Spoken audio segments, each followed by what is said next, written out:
کہ وہ خرچ نہیں کریں گے. کن پہ خرچ نہیں کریں گے؟ وہ جو مہاجرین ہیں, جو مسکین ہیں, اور جو رشتہ دار ہیں. اور جن رشتہ دار سے غلطی ہوئی وہ مہاجر بھی تھے, مسکین بھی تھے, اور رشتہ دار بھی تھے. بات ابو بکر کے بارے میں ہو رہی ہے. تمہیں قسم نہیں کھانی چاہیے کہ تم ان کے اوپر خرچ نہیں کرو گے. تمہیں کیا چاہیے؟ تم سے رسپانس کیا ایکسپیکٹڈ ہے؟ ذرا یہ تو سنیے گا. فَلْيَعْفُوا وَلْيَصْفَحُوا, معاف کر دو, وَلْيَصْفَحُوا, اور درگزر کرو. یہ جو 2 ورڈز ہیں نا, عفو, الصفح, یہ 2 ورڈ ذرا اس پہ ذرا سمجھیں یہ ورڈز کیا ہیں. امام قرطبی رحمہ اللہ اس کی وضاحت کرتے ہیں, بہت بڑے مفسر ہیں. وہ کہتے ہیں معافی کہتے ہیں ترک مؤاخذۃ بالذنب. معافی کا مطلب, عفو کا مطلب یہ ہے کہ آپ نے انتقام نہیں لیا, سزا نہیں دی. That's it.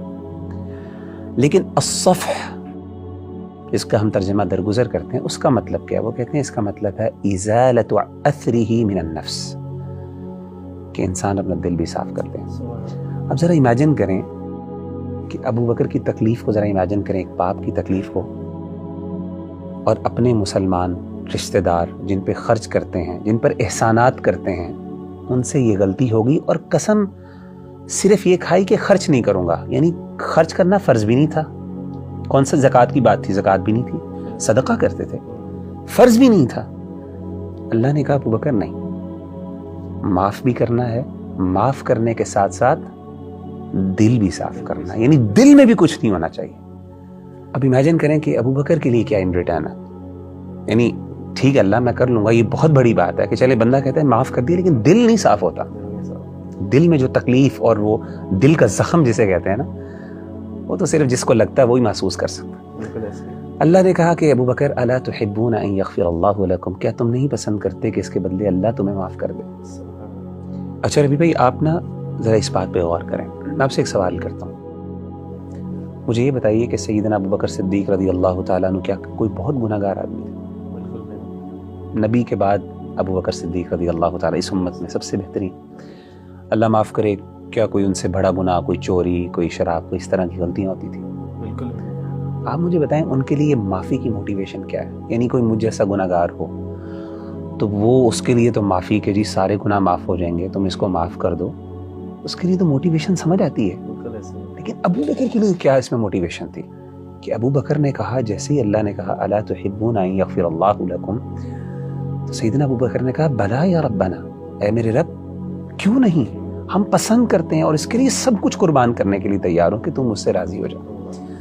میں نے اس پہ غور کیا, میں نے کہا یار کیا اس میں ایسی چیز ہے. تو مجھے اس بات کا احساس ہوا کہ یہ جو اللہ کی رضا اور اللہ کی جو معافی ہے اور اللہ کی خوشنودی ہے نا, اس کی لذت کا احساس نا یہ بہت کم لوگوں کو ہوتا. آپ کو پتہ ہے, حدیث سناتا ہوں آپ کو, نبی صلی اللہ علیہ وسلم نے فرمایا کہ جب اہل جنت جنت میں چلے جائیں گے نا, تو پھر اللہ تعالیٰ اپنے جنتیوں سے کہیں گے یا اہل الجنہ, اے جنتیوں کچھ چیز چاہیے تمہیں؟ تو جنتی کہیں گے اللہ کون سی ایسی چیز ہے دنیا کی نعمت یا کوئی ایسی نعمت جو ہم امیجن کر سکتے ہوں جو ہم نے مانگی اور ہمیں نہ ملی ہو؟ اللہ کہیں گے کیا میں تمہیں اس سے افضل کوئی چیز نہ دوں؟ جنتی پوچھیں گے اللہ اس سے افضل کیا ہو, یعنی اور کون سی نعمت رہ سکتی؟ تو اللہ تعالیٰ ان کو کہیں گے کہ اس سے بھی افضل ایک نعمت, اور وہ نعمت یہ ہے احل علیکم رضوانی فلا اسخط علیکم بعدہ ابدا, کہ میں آج کے بعد ہمیشہ ہمیشہ کے لیے تم سے راضی ہو گیا اور میں تم سے کبھی ناراض نہیں ہوں گا. یہ 2 بڑے انعامات ہیں. یعنی جنتی جو جنت کی خوشیاں اور جنت کی نعمتیں اپنی جگہ پہ, لیکن 2 ایسے انعامات ہیں جو اللہ کی, جسے کہتے ہیں نا ایک اسپیشل گفٹس جو اللہ کو ملیں گے, کہ اللہ کا دیدار ہے, اور دوسرا یہ اللہ کا گفٹ ہے کہ اللہ کہے گا میرے بندے میں ہمیشہ ہمیشہ تجھ سے راضی ہو گیا. اس وقت اہل جنت کو احساس ہوگا کہ جو اللہ کا راضی ہونا یہ کتنی بڑی نعمت ہے. آج ہم شاید نہیں کر سکتے. اصل میں ابو بکر کو وہ احساس ہو گیا, اتنے با کردار آدمی ہے لیکن وہ اتنے ہی احساس ہے اس بارے میں.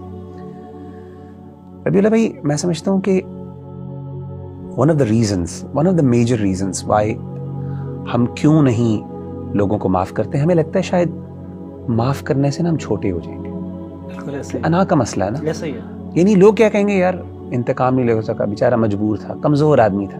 کیونکہ نیچرلی وہ بیچارہ کمزور ہوتا ہے وہی انتقام نہیں لیتا، لیکن جس کے پاس اختیار ہوتا ہے زیادہ، وہ اللہ معاف کرے اس کو ایسی جگہ پہ پہنچا کے آتا ہے کہ وہاں پہ ہم امیجن نہیں کر سکتے۔ نبی صلی اللہ علیہ وسلم کی ایک اور حدیث میں آپ نے 3 دفعہ قسم کھائی، 3 باتوں پہ آپ نے قسم کھائی، واللہ والذی نفسی بیدی، اس ذات کی قسم جس کے ہاتھ میں میری جان۔ امیجن کریں کہ نبی صلی اللہ علیہ وسلم قسم کھا رہے ہیں صحابہ کے سامنے۔ 3 باتیں کیا تھی؟ آپ نے پہلی چیز کہا ما نقصت صدقۃ من مال، پہلی بات آپ نے قسم یہ کھائی کہ صدقے سے کبھی مال کم نہیں۔ اور دوسرا آپ نے کہا، آپ نے قسم کھا کے کہا، آپ نے کہا کہ تم میں سے کوئی بندہ اگر اس پہ کوئی زیادتی کرے اور وہ صرف اللہ کے لیے معاف کر دے تو یاد رکھو اللہ اس کو عزت میں بڑھا دیتے ہیں، الا رفعہ اللہ عزا، یہ حدیث میں الفاظ۔ اور تیسری آپ نے قسم کھا کے بات کہی کہ وہ شخص جو اللہ کے لیے عاجزی اختیار کرتا ہے، ہیوملٹی ایکسپریس کرتا ہے، یہ اللہ اس کو بلندیاں عطا کرتے ہیں۔ تو یہ اصل میں نا میں سمجھتا ہوں نصیب کی بات ہے، یہ ایک فہم کی بات ہے، سمجھ کی بات ہے، اپروچ کی بات ہے۔ اگر انسان اس انداز سے اور زاویے سے سوچنا شروع کر دے، میرا خیال ہے انسان کا دل بڑا ہو جاتا ہے۔